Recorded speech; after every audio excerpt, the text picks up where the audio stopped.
Okay, so today topic is common English grammar mistakes.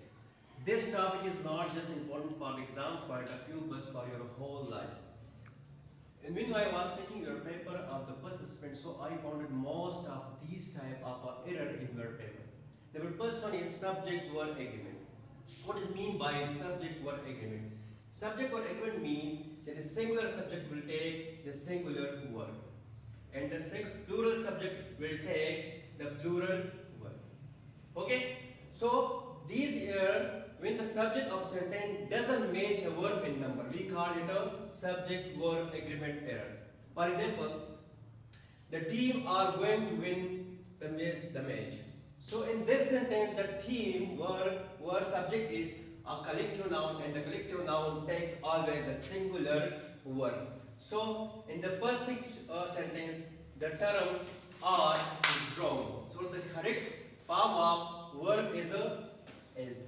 In the second sentence, each of the students were responsible for their work. In this sentence, the each word is a singular pronoun, and the singular pronoun takes always the singular verb. So the second sentence is correct. The was verb is correct, while the verb is incorrect. Now come to the second mistakes.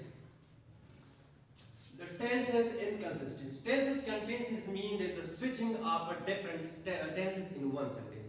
For example, switching between past tense and present tense in one particular sentence. For example, she was walking to the store when she sees a friend. Here in this sentence, the first part is in past tense, while the second part of the sentence is in present tense. So this contains here the tense is switching one tense on other. So the sentence is wrong. The correct form is she was walking to the store when she saw a friend.